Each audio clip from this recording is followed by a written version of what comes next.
I stepped onto my porch and froze, my slippers still clinging to my feet, as 37 strangers swarmed my lawn, clutching paper plates and plastic forks like they were at a five-star buffet. One guy even brandished a Tupperware container, as if my backyard was hosting a gourmet gala. A toddler licked his lips with glee, an elderly woman waved like we were old pals, and there, leading the charge, stood Karen, oversized sunglasses perched on her nose, fake pearls gleaming, and her infamous HOA clipboard clutched like a scepter. I hadn't invited a soul. Before I could get a word out, a voice hollered from the back, "Barbecue time!" "Baby!" The crowd exploded in cheers, clapping like I'd planned this circus. But their biggest mistake wasn't showing up with empty plates. It was letting Karen think she could hijack my hospitality without so much as a text. Oh, I was About to serve up a lesson spicier than my smoked wings, one that would torch her entitlement for good. It all started 2 days earlier, when I planned a low-key barbecue for me and 5 buddies, just ribs, wings, and burgers to unwind from a brutal work week. Cooking's my escape, not for clout or clicks, but because it quiets the noise in my head. I'd scrubbed the grill, arranged the picnic benches, and strung up fairy lights for ambiance. But that piece shattered when Karen strutted through my side gate, uninvited, while I was seasoning chicken. Her heels clicked on the patio like a countdown to chaos. I flashed a polite, puzzled smile. She didn't return it. Instead, her eyes swept my yard, benches, lights, grill, with a smug nod like she'd scouted the perfect venue. "Oh, this is perfect," she muttered, almost to herself. I blinked, cayenne bottle still in hand. "Sorry, what's perfect, Karen?" I asked. already sensing my Saturday slipping away. Which city in the United States are you watching from? Drop a comment and share your HOA confrontation story with us. We'll narrate it on our channel. "You're doing the HOA Summer Welcome Buffet, right?" she said, already typing something into her phone. My eyebrows furrowed. "What buffet?" She smiled, the kind of smile that makes you feel like you're 5 seconds away from being volunteered for jury duty. "I sent out the announcement this morning. Didn't you see?" she chirped. "We're calling it Barbecue and Brews in the BBS. The whole community is super excited. I actually promised them pulled pork, but if you can't do that, just make extra wings." I stared at her for a good 5 seconds, wondering if she'd taken a hit to the head. Karen, what are you talking about? I never agreed to host anything. That's when her smile thinned into a line. "Oh, don't be like that, Jay. You're always grilling anyway, and people love your food. Plus, this is a great way for you to give back." You know, community spirit and all that. I opened my mouth and then closed it again. Karen and I planned a small, private gathering with 5 friends, not a buffet, and certainly not for the entire neighborhood. She crossed her arms. "You don't need to be so selfish, Jay. You're always cooking alone. Let people enjoy it with you. Besides, the flyers are already out, and I may have mentioned you were covering all food and beverages." I dropped the seasoning. "Bottle? You what?" She shrugged unapologetically. "Look, it's already gone viral in the HOA group chat. Just don't be a party pooper, okay?" And then, like a storm that ruins a wedding, she turned and walked away with the smugness of someone who just scored a free catering deal for 100.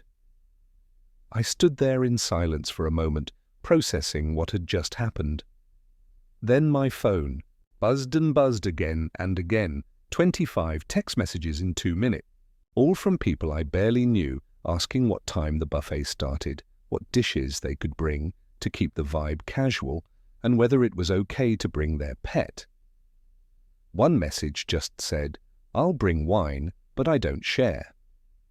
I was equal parts. Furious and bewildered, Karen had not only hijacked my Saturday, she had transformed me from an exhausted cook into the unwitting host of the year.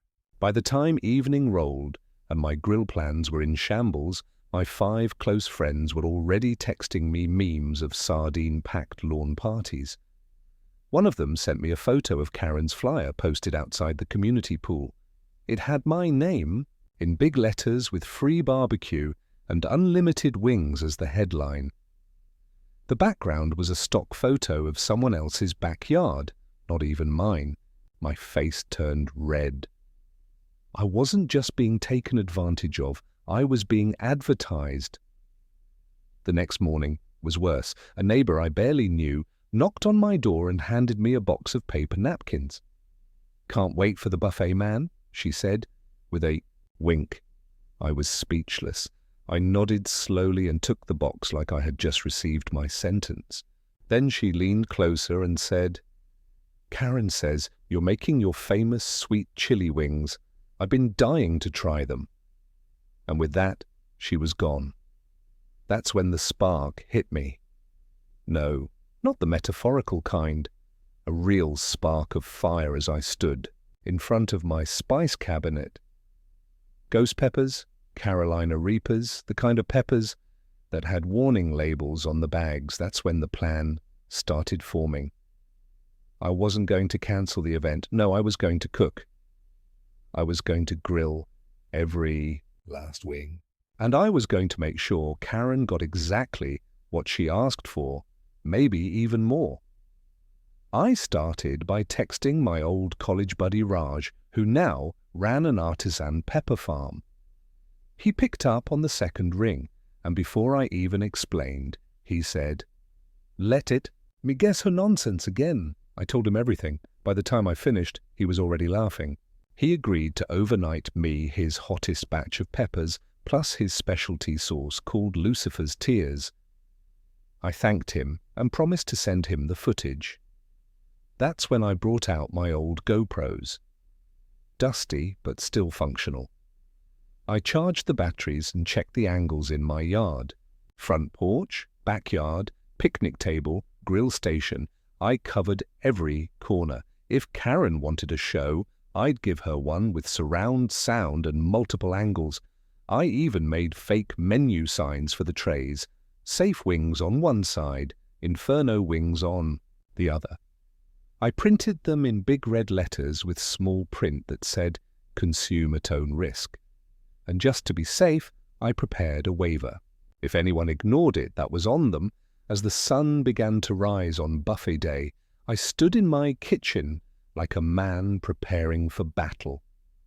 My apron was on my hair, tied back spices, laid out like a warm map. I was ready to cook. I was ready to serve. But more importantly, I was ready to watch Karen and her entitlement melt faster than her mascara in a heatwave. And I made sure the cameras would catch every second of it. By the time the morning sun spilled over the rooftops, I was already 3 trays into my wing prep and halfway through a bottle of ghost pepper concentrate that smelled like napalm. The kitchen windows were fogged up. My eyes were watering just from being in the same room as the marinade, and my dog Max had retreated to the guest bedroom after one accidental whiff. I wore gloves, goggles, and an apron that read Chief of Pain Delivery. The plan was no longer just a prank. It was a culinary statement.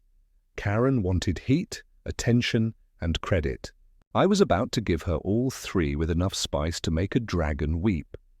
By 9 a.m., the back table was lined with trays labeled Inferno Batch and decoys labeled Regular Wings, which I had purposefully made as mild as oatmeal. The only true edible options would be hidden in the back corner under a cooler lid marked Reserve for invited guests. I had made just enough to feed the 5 people I'd originally invited. Everyone else would dance with the devil and not even know it until their lips were numb. The GoPros were running on all angles, one at the grill, one near the buffet table, one overlooking the porch, and one positioned across the street to catch wide-angle footage of the chaos to come. Each camera was disguised either as a plant pot or hanging birdhouse. I even placed a sticker on one that read, "Smile, it's barbecue time." To make it feel like part of the theme, the final step was setting up the serving station near the back. Fence. I attached a simple chalkboard sign above it with 2 arrows, one red mild for the faint-hearted. The other pointed directly at the tray of glowing red wings and read, "Extreme Eaters Only." I made sure to underline it twice and write "Not for Kids" in cap. Then I printed waiver slips and placed a small basket of them on the serving table, just in case any legal-minded neighbor wanted to accuse me of setting a trap, which, to be honest, I had. I just wasn't stupid enough to do it without plausible deniability. At exactly 10:30, the first knock came. It wasn't one of my 5 friends. It was a couple I'd never seen before. They were dressed like they were attending a summer festival. The man wore a fedora. The woman had sunglasses larger than her face and held a reusable plate with cartoon fruit printed on the rim. They smiled like they belonged. "Hey, neighbor," she said brightly. "We came early to help set up." I blinked. "Set up what?" She laughed like I just made a dad joke. "Karen said you'd appreciate extra hands. We brought folding chairs." I stared at the plastic chairs in her trunk. Then I smiled. "Of course. Come on in. Park them by the fire pit." Her husband gave me a thumbs up and said, "Hope you made a lot of wings." That phrase would become the curse of the day. Within the next half hour, my backyard looked like it was hosting a block party sponsored by a chili company. People flooded in, chatting, laughing, slapping each other on the back. A group of teens started setting up a Bluetooth speaker. 2 kids ran across my lawn chasing a beach ball that knocked over my garden gnome. One guy carried a 6-pack of soda and shouted, "Who brought the karaoke?" And then, like a final boss in a video game, Karen arrived. She wore a sun hat with a ribbon, a clipboard in one hand, and a Bluetooth headset that made her look like she was managing Coachella. She strutted in like the queen of the cul-de-sac already, giving out instructions. "Tables there, drinks here. And Jay, darling, I'll need your garden hosed by the swing set in case someone gets sticky fingers." I didn't answer. I didn't need to. The scent of ghost pepper wings was already thick in the air, and it wouldn't be long before it claimed its first victim. Just as I predicted, people rushed the serving station like it was Black Friday. I stood behind it, smiling, handing out paper plates, nodding as they complimented the smell. "Oh, these look amazing. Are they sweet or tangy?" "Both," I said, with a perfectly neutral face. I made sure to point to the signs. 1 or 2 people raised eyebrows at the extreme heat warning, but no one took it seriously. One guy even said, "Ha, you're funny," and took sick. Karen, of course, was the loudest. "Oh, please, I eat Thai food twice a week. This will be nothing." I could already see the red in her cheeks as she grabbed 3 wings and bit into one without hesitation. That moment was silent. Then her eyes widened. She froze mid-chew and a noise escaped her throat that sounded like a reverse sneeze mixed with a dry cough. She blinked rapidly, then started fanning her face with her clipboard. Her headset slipped off. She tried to play it cool, nodding and saying, Good," as sweat began to drip down her temples around her. The chaos rippled. The first guy to bite into a wing ran straight to the garden hose and turned it on, trying to aim it into his mouth. A woman started coughing so hard she knocked over the salsa bowl. A kid screamed, "It's fire chicken," and threw his plate into the bushes. One man started doing laps around the picnic table like he could outrun the spice. Karen, meanwhile, was trying to maintain composure while clearly fighting back the urge to scream. She grabbed a soda can, cracked it open, and downed it. It did. Nothing? The carbonation made it worse. Her voice came out raspy when she tried to speak, and she pointed at me with trembling fingers. What did you put in these? I raised both hands innocently. They're ghost pepper wings, Karen. Didn't you read? The sign? I gestured at the waiver pile. She squinted at it, still gasping. Someone finally shouted, "We need milk." A neighbor ran to their car and returned with a jug of almond milk, which caused a minor stampede. People were holding their mouths, fanning themselves with paper plates, and one guy was crying under the patio umbrella, muttering, "Why did I eat 3?" I watched all of this from my grill station with the calm of a man who had planned every second. I even offered wet napkins. Karen stumbled toward me, her makeup smudged, eyes wild. "You did this on purpose." I tilted my head. Did what? Cook it. Food? Host the buffet you organized without asking me. I warned people. The signs are clear. I even had waivers. Want one? I handed her a slip. She snatched it and tore it in half. You think this is funny? I looked around at the backyard chaos. Honestly, a little. Just then, my friend Tyler showed up. One of the original 5 I actually invited. He surveyed the scene, spotted the guy drinking from the hose and said, "What in the hot sauce hell? Did I miss?" I handed him a plate of the mild batch from the cooler. "You made it just in time." He bit into one and smiled. "Man, these are great. What happened to everyone else?" I nodded toward the pepper tray. "Karen threw a wing buffet. I just brought the flavor." He nearly choked, laughing. "Dude, remind me never to cross you." I smiled wider. "That's the plan. Now past the ranch." By the time the sun began to set, my backyard looked like the aftermath of a food fight in a sauna. People slowly cleared out, still wiping sweat and muttering about lawsuits and tongue damage. Karen stormed out last, her heels sticking in the grass, swearing under her breath. I watched her go and waved. That's when I turned to the nearest camera, winked, and whispered, "Coming soon to your screen, Karen's Spicy Nightmare." Episode 1. Then I turned off the grill. Tomorrow, the real fire would begin online. By the time I uploaded the footage, that night, my kitchen still smelled like a war zone of capsaicin and regret. The camera files were crisp, perfectly angled, and captured every glorious second of chaos with high-defin clarity. Karen's face going from smug to scorched in less than 5 bites was the crown jewel of it all. One particular shot where she tried to remain composed while tears streamed down her cheeks and she attempted to give instructions through a mouthful of fire had the potential to become a meme. I didn't add music, didn't add commentary, just edited together the clips, labeled it the Ghost Wing incident, and scheduled it to go live the next morning on my food blog and YouTube channel. I wasn't expecting it to explode, not yet. I just wanted proof that I didn't bait the neighborhood, that I'd labeled everything, that Karen had created this mess, and perhaps, selfishly, proof that I could take back the narrative after. She hijacked my peaceful weekend for her HOA vanity parade. The video barely needed any edit. It practically edited itself. The sequence of guests going from excited to combusting was its own kind of tragic comedy.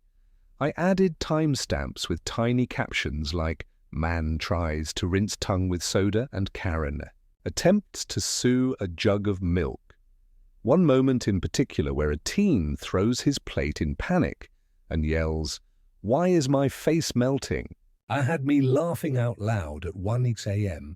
I left in the waiver pile footage, made sure every tray label was visible, and ended with a slow zoom in on the chalkboard that said, "Extreme Eaters, only with Karen in the background, red-faced and fanning." Her tongue with a HOA flyer. By morning, the video had 50 views. By noon, it had 4,000. By dinner, it had crossed 25,000 and comments were pouring in faster than I could read them. Most people found it hilarious. Some were asking for the recipe, others were debating whether ghost pepper wings should be classified as chemical warfare. A few even suggested I start a challenge series. I received emails from hot sauce companies, prank video curators, and even a chili farm in Arizona offering to sponsor my next event. But what made me really laugh was a comment that read, "This is why you never RSVP to anything hosted by someone named Karen." The neighborhood, however, was split. Some folks found the whole thing funny and said it served Karen right for overstepping. Others grumbled that I had taken things too far and blamed me for the spice-induced trauma that had swept through our cul-de-sac like a culinary wildfire. The HOA president, Mr. Arnold, called me directly. He sounded like a man who had just been asked to moderate a cage match between two porcupines. "Jay," he said slowly, "I'm not saying I approve of the video, but let's just say I watched it 3 times and spilled my coffee each time Karen tried to scream." I suppressed a grin. "So, what happens now?" he sighed. "Karen filed a formal complaint. She wants us to find you, possibly even suspend your community privileges." I raised an eyebrow. I didn't know those were a thing. Apparently, they weren't until today. Later that afternoon, I received a certified letter from the HOA. It was as dramatic as you'd expect. Words like malicious intent and willful endangerment were tossed around like confetti at a courtroom circus. Karen had drafted a full statement accusing me of psychological harm, public defamation, and attempting to poison community members with sadistic food trick. She even claimed her sunglasses had melted and that her lipstick had chemically bonded to her upper lip due to the heat.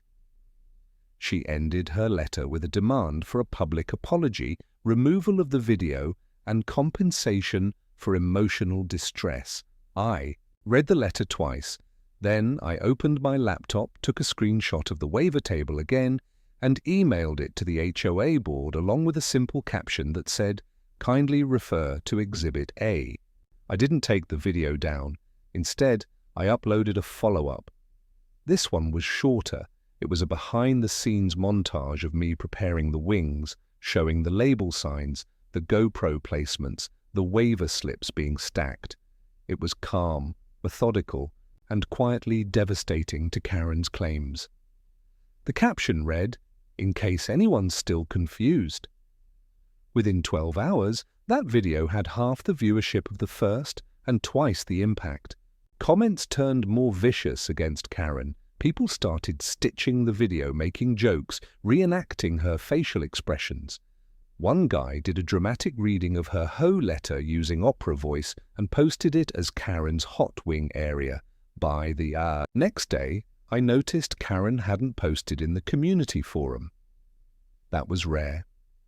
She usually chimed in daily about garbage bins being out of alignment or someone's lawn being one in too wild.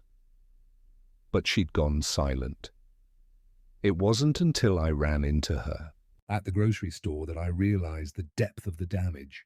She was wearing a scarf over her head, giant sunglasses, and walked with a hurried limp like a celebrity dodging paparazzi.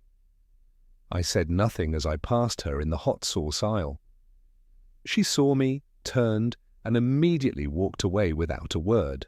Back home, things had taken a turn. Some neighbors dropped by just to laugh. One brought cookies shaped like flames. Another handed me a sketch of Karen breathing fire, but there were still a few sour faces. One man asked me why I hadn't made everything mild and labeled only the spicy batch. I calmly pointed out that I had done exactly that. He huffed and said, "Well, maybe next time make everything mild and write a sign that says prank not included."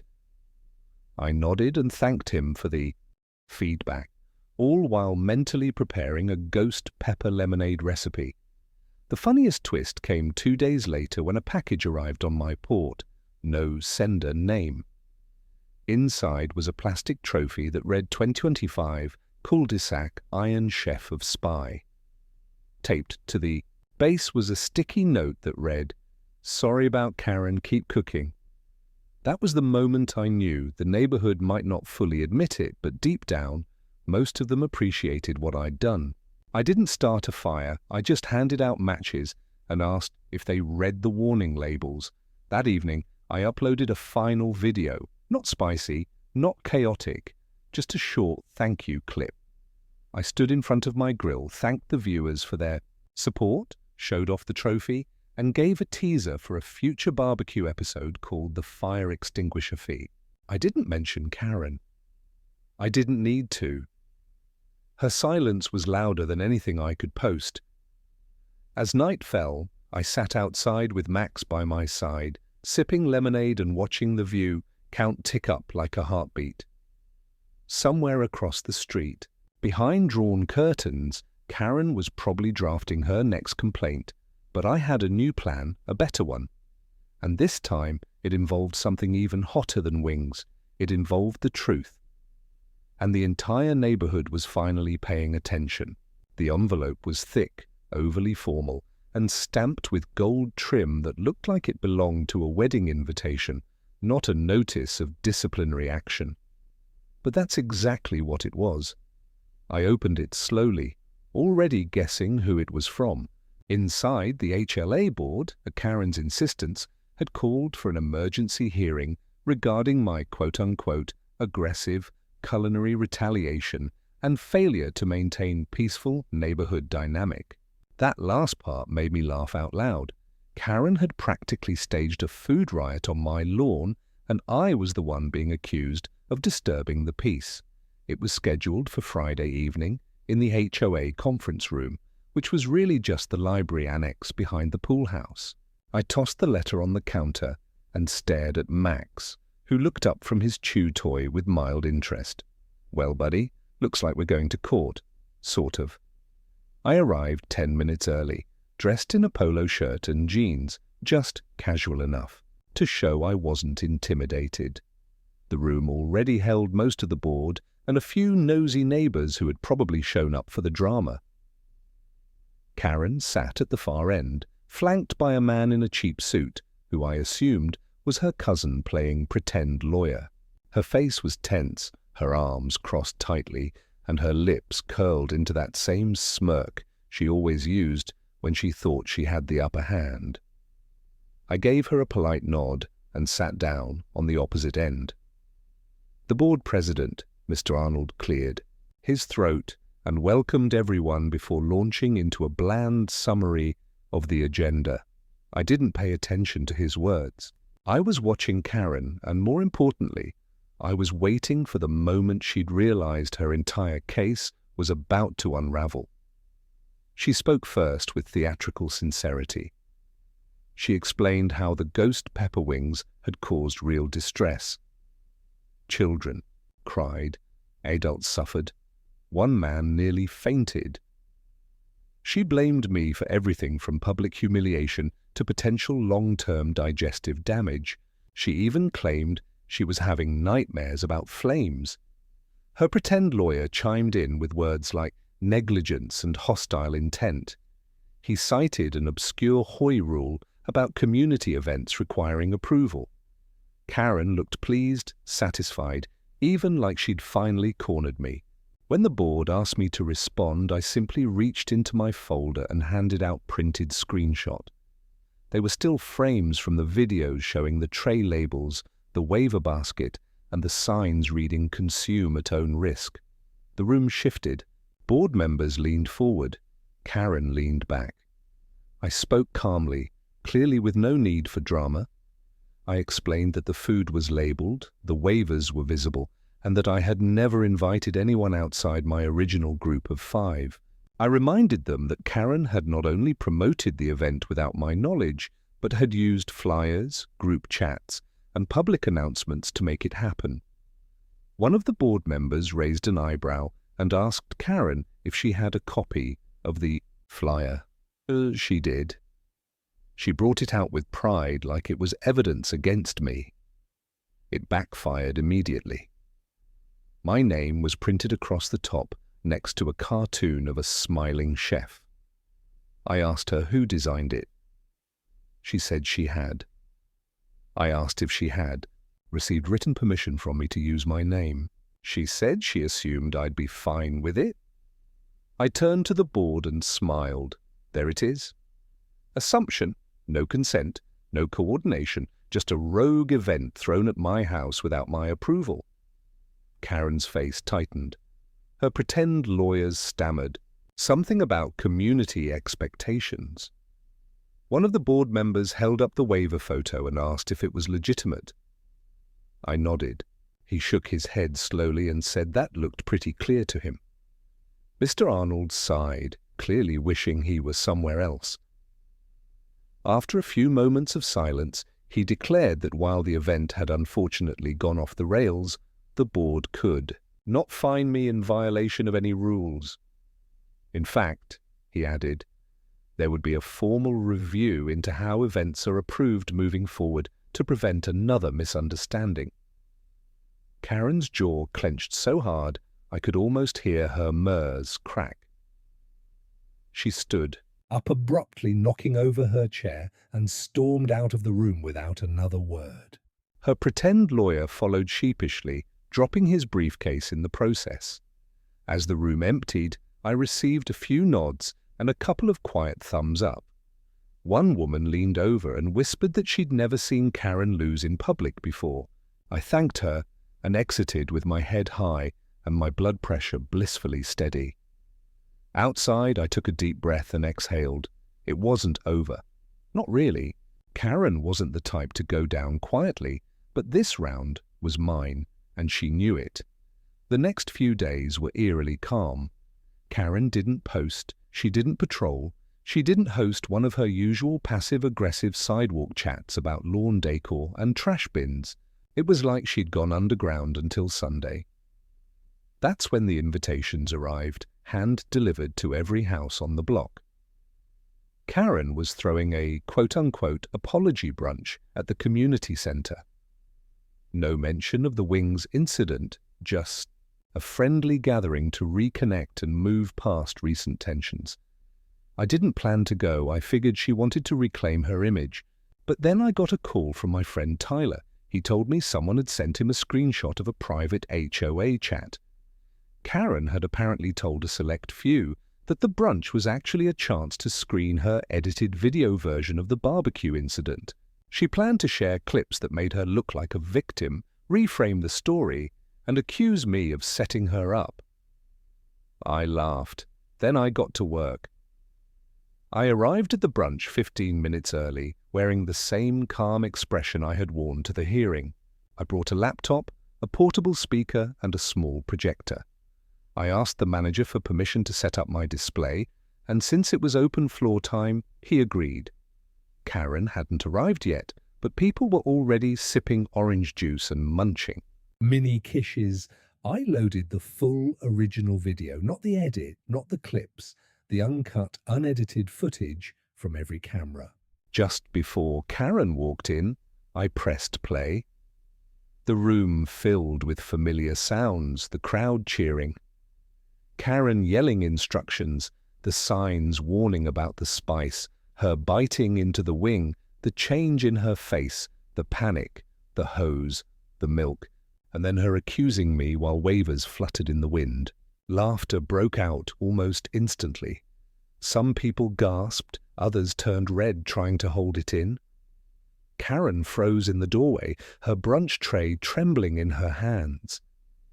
She saw the video, the expressions on everyone's faces, and her mouth opened, but no words came out. Someone clapped, then another, then a full round of applause. It was brutal. It was brilliant. Karen dropped the tray and left without saying a word.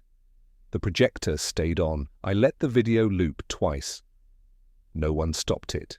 By the end, even the most neutral neighbors were smiling at me with the kind of quiet respect usually reserved for local heroes or judges on a cooking show.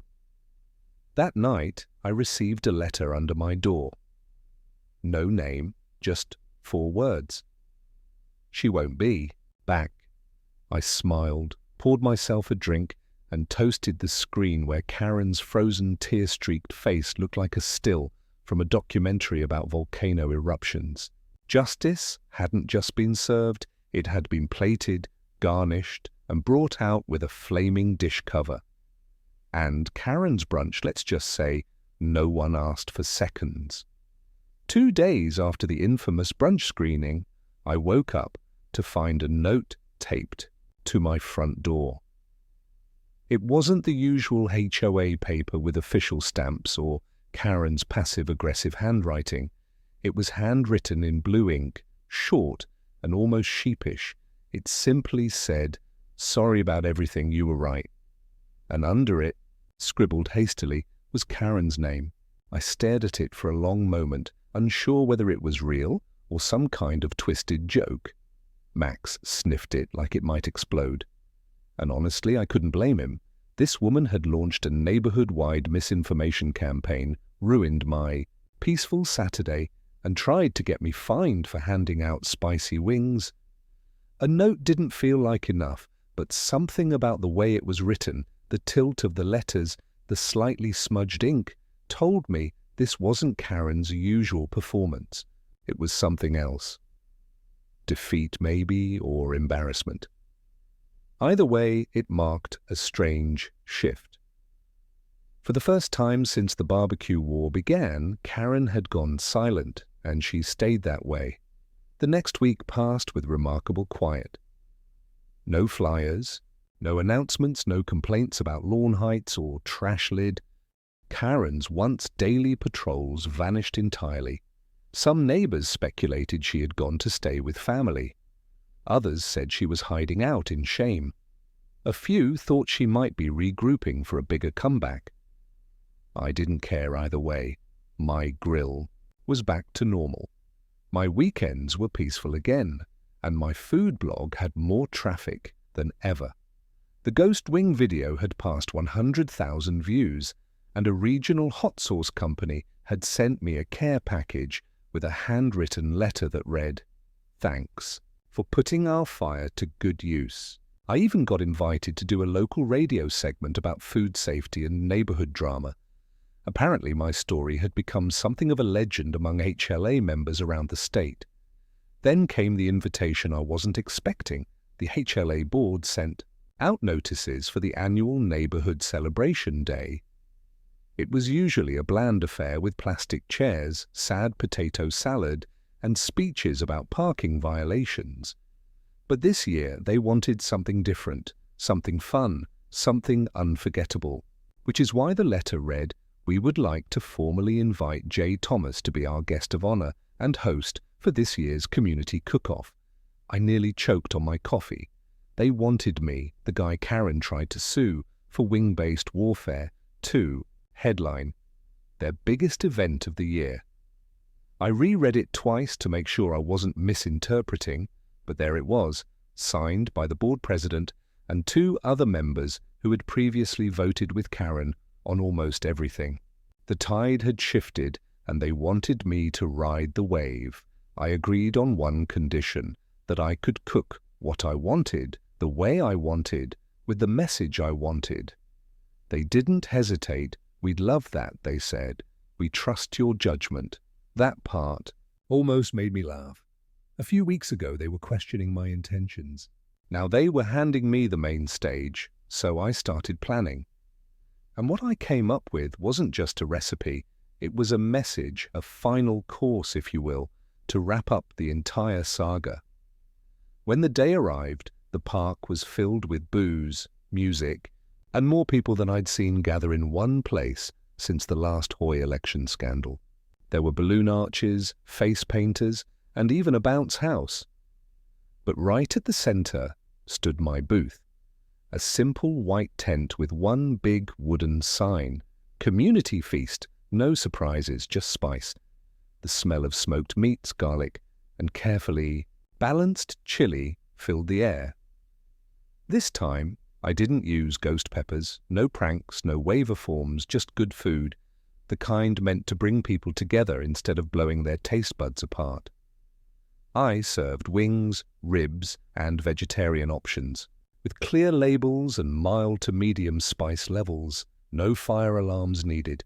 People lined up fast. I saw familiar faces, some of the same ones who had cried into the garden hose at my last event. They laughed about it now.